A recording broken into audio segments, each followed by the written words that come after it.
Oh my God, you talk about looking back at yourself, and I know he's dressed all in black, but he is literally a shadow of my former self, and yet it's so much fun for me to meet people like Bob Menery because he has one of my favorite podcasts, but more importantly than the podcast. Did have one of your favorite podcasts. Bro. Rigger Magoo, the old podcast. We're bringing that back. Yeah, He's bringing it back. Yeah. But more importantly, what I love about him is he is who he is, and what I try to teach people is something that it took me years to learn, and it's to be myself and F the rest. I'd rather people hate me for who I am than love me for who I'm not. And every time I've seen you over the years, you're who you are, and you illuminate who you are, which I think liberates people like me to illuminate who I am. But my favorite thing about meeting guys like you, being the shadow of me, is that all you know of me is Dorky Dave. Right? Oh, yeah. You know, he's that guy. Don't put words in my mouth. I think higher of you. Thank you. I think a lot higher of you. Well, tell me, by the way, because I'm always interested, because I have met some super cool people like Mike Stud, who goes by just Mike or whatever Mike does. Yeah. When we got to know each other, and we're really close friends now, he goes, dude, you're a lot cooler than I thought. Yeah. We're drinking Jaeger on his show. Yeah, I thought you were going to be a fucking dork when I walked in here, and I was like, this guy's a fucking loser. And then now I meet you like you're the man. Nice. I'm joking, by the way. Totally joking. No, what did you think? Because I love people's perspective of someone like me who has experienced or sometimes still does. What do I think? What is my perspective of you on the internet? Your lifestyle. So yeah. I follow you. I don't actively follow you, but I see, because your team does such a fucking good job at it, is you guys are everywhere. Right. So, and when you do have a video that I come across, I don't click away from it. I listen to it.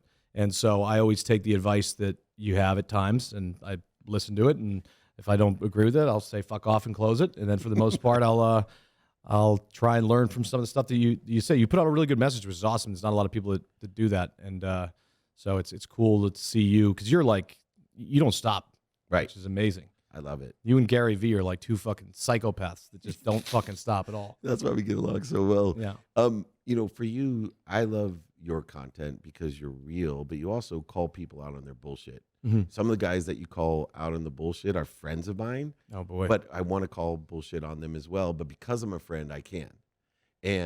But when someone crosses the line, you're like a superhero defending, you know, the people that you think need to be defending. And you probably know, like, recently what I'm talking about. Cardone? Yeah. Yeah, Grant. Yeah, I mean, at the end of the day, like, I had a couple cocktails, and he just, like, said one fucking thing that I just didn't like, and then I just do what I do. I create comedic content around something that somebody said that was really fucking dumb.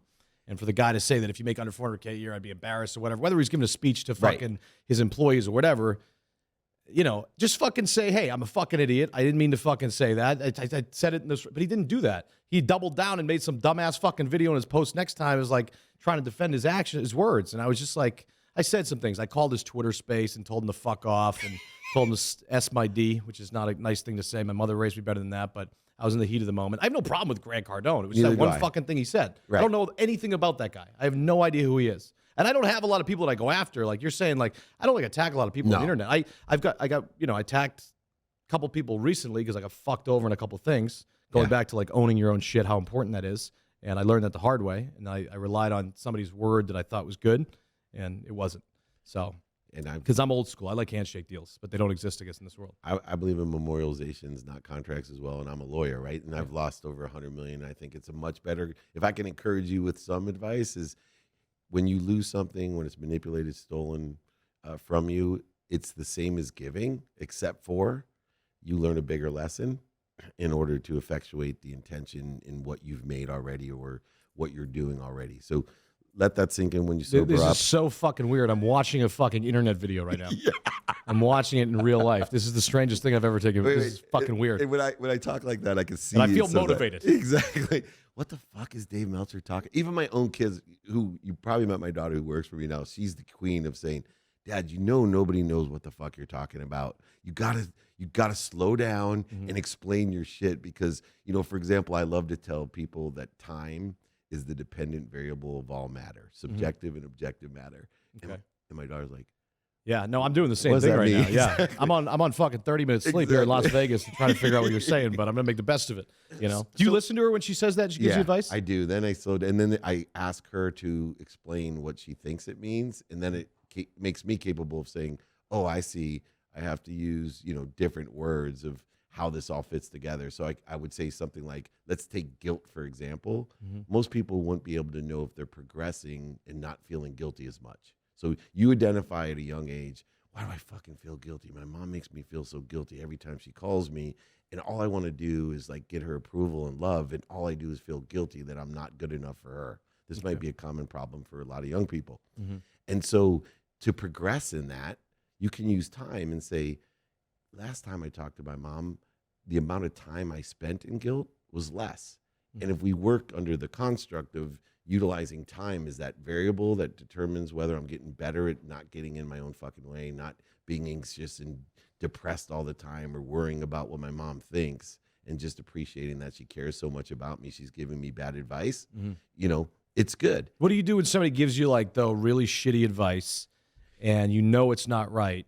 Do you like play along and say like, like pretend like, oh yeah, I'll change that, or do you confront them and tell them like, I think you're fucking wrong? That's so good, because you would probably say you're fucking wrong. What my personality is, hey, thank you for caring so much about me to give me that advice. I say the exact same thing. And then I say, because advice is a handful of sand for me.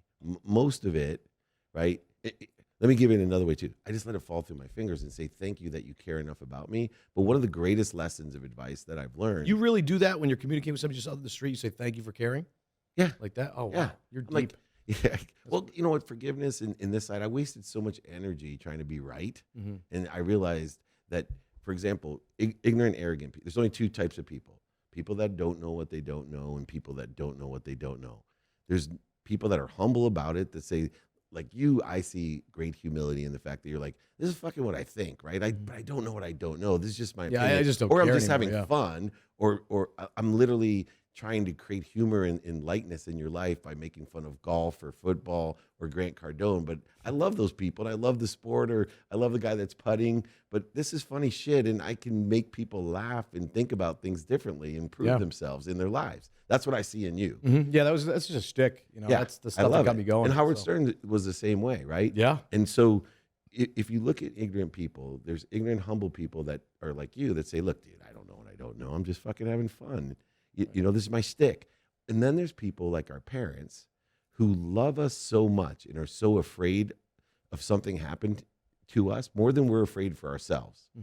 That they go ahead out of fear and give us really shitty advice and pretend like they know something. You should go to college. You should stop drinking. You should stop doing drugs. You should stop you don't fucking know, right? You're not omniscient. And so for me, I just humbly say like, dude, at least this guy cares enough to like tell me I made, like if I said something wrong, even out of context, and you busted my balls, right? And be like, Dave, what the fuck are you talking about? People under 4, your mom's a teacher. You're fucking your mom. Like, why would you say something that's stupid? Yeah. Do you agree his statement was stupid? Stupid. Yeah. I say stupid shit all the time. Yeah. Right? And if you please call me out on it, because I would love the attention. You would build my brand. What is something that you got called out for in your life that you regret? The Black Matters thing. Okay. Right? I said all lives matter. And I didn't understand why that would offend someone. Right? And what a person called me out You got in trouble for saying all lives matter? Yeah. And most people, and I got shit on, and then everybody piled on like, why aren't you standing up, Dave Meltzer? You're supposed to be a leader. People listen to you. Why aren't you standing up? Warren Moon, Jackie Robinson, Clemente, all the things. Oh, yeah, I get that shit all the time. Right. So I'm like, okay, explain to me. And I give my cell phone out to every hater. It's the funniest thing. My real cell phone. That's fucking nuts. Yeah, you think so? Yeah. But they're such pussies, they don't fucking call me ever. That's you know what you got to do though if they do, because I had come across that problem a lot too. I'll accidentally, I'll get my cell phone when I go out, but you learn the hard way because a lot of people that follow me are like fucking 12-year-old punk trolls. So one person gets your number, they have Bob's number, and then they'll pass it on to somebody else. So anytime I give somebody a number, I just say, hey, look in the eye and say, this is called respect. You fucking don't abuse it. You don't fucking prank me. That's it. And then if they do prank me, what I do is I just take their number, I blast it on the internet, and I say, call the Bob and Peter hotline, and I shut down their phone if they fuck with me. And I say, I'm taking your calls all day long for 24 hours fucking straight. Call me. And they're fucking locked out and they're dead. And I said, you're welcome. There you go. You're welcome. There you go. See, don't fuck with me. Everyone has a way to deal with it, right? Yeah. But I think more people are afraid to actually. So this lady said to me, I'm not saying that all lives don't matter. I'm saying at this time, a leader like you who portrays themselves to care about uniting everyone should prioritize Black lives right Yeah, now. there's just way too much fucking thinking going on. Yeah. Like, it's just like, it drives me fucking crazy. Like, I mean, it's like everybody, I fucking love everybody. I don't get it. There you Like, go. I love everybody. I don't have a racist bone in my body. I don't fucking like. There's nothing. I can speak for myself. I fucking love everybody. Okay, quick question. Yeah. I find your stuff amazing in entertainment value and also insight. Like, and I believe that everything comes through us, right? And a lot of people try to force being funny or force being clever or creative. Mm-hmm. You know, guys like you and I believe like this shit just comes to us. Mm-hmm. And, you know, I've moved away from what I would like to do, which is be completely, you know, fun and humorous about it. But now I'm an old man and I try to really still got it in change you. the world, but whatever. You still But got there's it in shit that comes through my mind. I'll look over at Colleen real quick. Yes. She And is around Colleen is, I'm sorry, Colleen is your president the of the president. company. Okay. So I say shit like you do, Got it. but mostly not in public. Okay. And my daughter and Colleen are like, Dave. Right. So is Colleen sweating that I'm in here at all? No, Everything's gonna be good, She's don't a worry. huge fan. All right, but good. if I said it, she's Yeah. probably sweating that I'm talking to you because you're going to bring that side out of Yeah. of No, me. we're good. I'm in a relaxed, nice, But does calm it mood come? today. Does it come naturally? Like you don't have to prepare this shit. Like you look. No, at a when video. you got to look at it this way. The way I built my shit is this: from the first person that followed me to whatever I have now, is I had a really unique voice, and I used to go out in public and just talk and Tom Brady, Aaron Rodgers here at ESPN, and do my voice and do that fucking weird thing that I could do, and I'm always able to do it. I used to go up and make people laugh and fucking do it. So then I just took it to the internet and started voicing over these clips and trying to do these fucking funny voiceovers. And it's pretty simple. I've used the same fucking app that I've used since the day I started. It's called Splice. It's a free app. And I talk into my cell phone. I do one or two little takes, and I just say dumb shit in a funny voice. And it just took off in a sense of just people. I mean, I've been doing it for fucking like 6 years now. It's getting old. I got to figure out something fucking else to do. But, I mean, it's just still, it reaches a lot of people, and it's pretty crazy to think that I actually, it takes me a minute and a half a day to reach millions and millions of people, which is crazy. And then the rest of the stuff, those little, like, I love, you know, everybody's like, oh, Bob, why don't you do vlogs? You have a great vlog. And I'm like, dude, I would rather fucking blow my brains out than have a fucking camera following me around like, hey, what do you eat for fucking breakfast? Like, you know, I shoot, people think like I document my whole life and all that on my fucking shit. I'm quick. I do one takes. Like, I don't give a fuck if you're doing something. I'll put it out there. I don't care. I'll just do it. It's my Instagram story. It's my little like fun thing that I enjoy. It's like my little movie. I love it more than anything. But when I was with the fucking Nelk Boys, you know, I would open up a fucking refrigerator and there'd be a camera there, like just popped out. I'd be like, what is going on? I'm trying to get fucking blueberries out of the fridge. And I go like the laundry, open up, do it's like fucking a camera shoots out of there. I'm like, dude, I can't fucking do this anymore. So, yeah, I, you know, obviously the podcast is what I love. I love doing this stuff. I love talking to people. We've had some crazy, incredible interviews. Like I never would have thought, like, you know, my past from what I was 7 years ago, like literally dumb as fuck, which sleep in a car, homeless, fucking not like real, almost fucking dead in the back of a car to, you know, sitting down with the president of the United States when Russia invaded Ukraine. You know, that's pretty crazy, or former. Yeah. You know, It's amazing. It's pretty cool. So I've already accomplished everything I wanted to fucking accomplish. There's nothing more that I could care to do. Just drink yourself to death. And I'm just going to drink myself to death and stay in Vegas. That's it. I'm not fucking leaving. I made that choice. I quit on it. The only thing that, you know, I used to tell people nobody likes a quitter. When my wife's like, you're going to end up dead. I'm like, nobody likes I a don't quitter. drink as much. Well, actually, I do. That's what I used to do. say. Yeah, I do. Okay. It's now a fucking intervention. So what's really interesting to me, because I spent the majority of my career with brands, you know, running Lee Steinberg and building brands. Yeah, like I didn't Warren even know Moon- that about you, by the way. It was like there a movie made after you or something? Of the firm. Yeah, Oh, Lee okay. Steinberg. Yeah, Very Jerry cool. Maguire. All right, But cool. I thought you were Jerry Maguire. yeah, me too. I wish. Okay. Anyway, what's really cool though is, you know, coming into my own brand, I never imagined the size, scope, and scale of the audience, Right. but also the monetization opportunities to make money, right? And you know, someone like you that does these things organically, or yourself. Number one, are you surprised that you can make a living doing it? Two, do you actually strategize on the business side? Do you take that part seriously of like, how can I build an economic, you know, dynasty for myself? You know, that doesn't really interest me. I'm not like really that interested in making fucking 100 million, 200 million, building a Portnoy bar store. I want to just fucking sit down, get paid to just talk and be a talent and just, you know, focus on what I'm good at and not waste my brain and trip out on things that I'm not good at. I don't have like the highest, craziest goals in life. You know, I've like I said, I'm pretty laid back and chill. I just, you know, I'm gonna keep this clip because I will tell you, Dave Portnoy was I've done 1,400 of these, right? Yeah. Like you said, I'm a fucking maniac, and Portnoy was one of the first ones. 6 Super Bowls ago, I did an interview with, and he said, "Dave, he's the man." He goes, if I ever can get $10 million out of this, I'm gonna retire and play golf every day. Fuck this." Yeah. Right. And now look at him. Yeah. No, I made enough money right now. I mean, obviously you got to keep making money, but I'm happy. I never thought I would be a millionaire. You know, that's pretty cool. That was a pretty cool thing. Yeah. So that's you know. Would you rather sit down with the president or be a millionaire? I've already done both. Which one do you like better? Which one do I like better? Yeah. I'd rather sit down with the president. I'm with you. I don't give a shit about money. I really don't give a fuck. Yeah, I do, only because of what I can do with it. And when I made a lot of it and lost a lot of it, it was because I didn't give a shit about it. When I realized what I could do with my money, it totally changed my perspective that like, fuck, I'm really good at making money.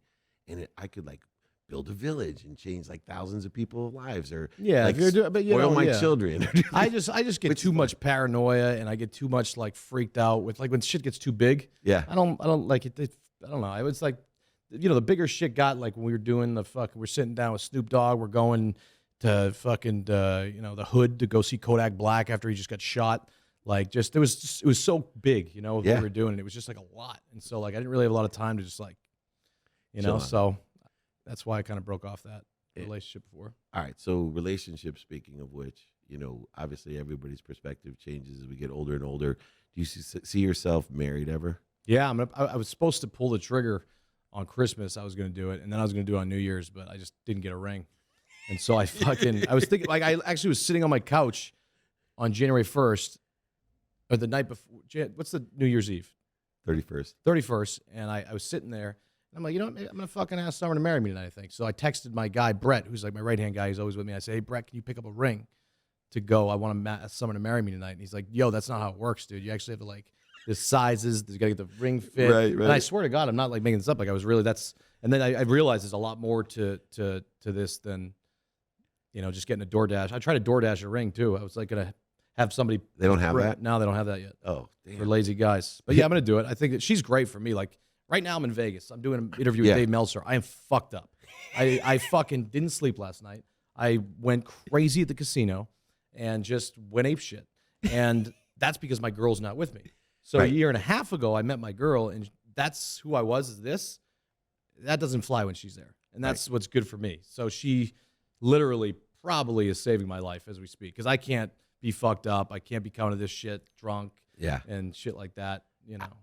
And most people know my story is that my wife saved my life without a doubt. Yeah, no, I actually have heard. I think I've heard something like that. And still, I tell her I get choked up because I'm a little bit more of a emotional when it comes to it. But like literally looking at you, I just see like an amazing life in front of you, and I can't wait till we do this again. Yeah. When I'm 70 and you're 50 or whatever, you're like, dude, I'm Dave Meltzer. When the first time I sat down with him, now I'm like, I have kids and a wife and. Yeah. But what's, you know, really cool about when you get a different prioritization in your life, which I think you will because you're super intelligent and you care about people, is that you're going to look back and then be able to visit.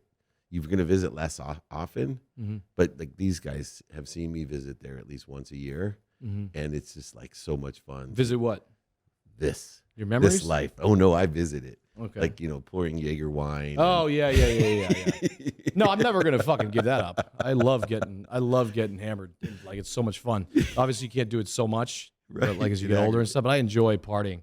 That's like my brand. That's what it is, you know. It's not my brand. I can't like go to church every day now for the next fucking 2 years. I'll lose everybody.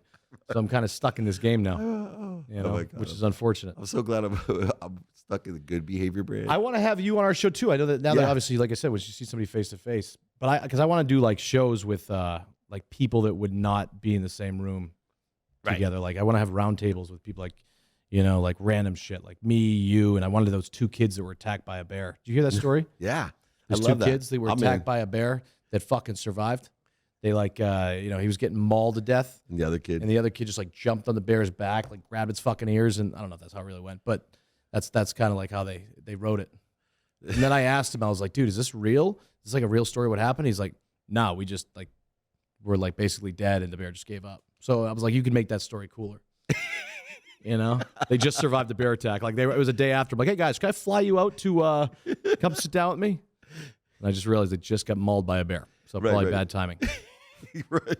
So as soon as the band is, it's like asking the He was literally like bleeding when I was on FaceTime. No lie. Bob called what's his name from the Bills yesterday. Hey dude, you think I can fly you out? I want to talk about the game.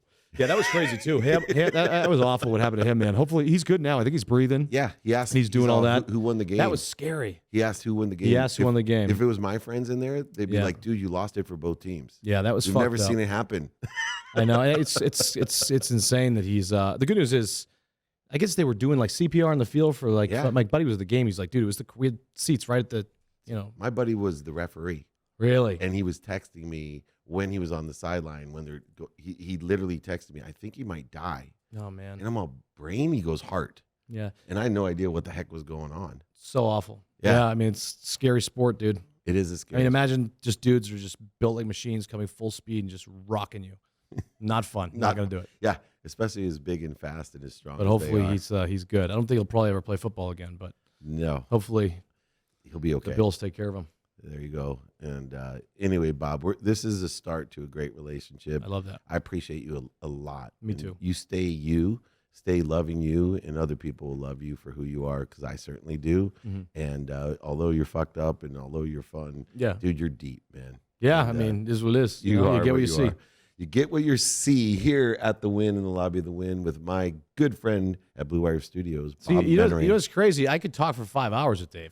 He does these 17 ADHD sessions, quick and easy. Why? But why is? I'm actually curious though. Is it a business decision? Is it quicker? Is it like for time for you? Why is that? Yeah, because I do so much in a day, and I have such great relationship capital that if I was like Rogan, right, and do 2-hour interviews, because I get big names, right, like Bob Menery, but I do 4 of these. Your show's falling off then, yeah. Yeah, exactly. You got me, yeah. Yeah, and then but I've already done. I did a show this morning. Time with 4 management. interviews. Time management. That's why I don't drive. I don't drive a car. I never have. And look, everyone that watches Joe, they only watch 20 minutes of it at most. Right. Right. So I try to get right in there, and it's worked out really well for me. In and out. In and out. Kind of like my sex life. Oh man, you beat me to. Not a lot of people beat me to the punchline, and you fucking beat me to that right there. So I'll bow to you. Well, next time maybe we'll let it last a minute. You heard about the 60-second lover? You got a minute here.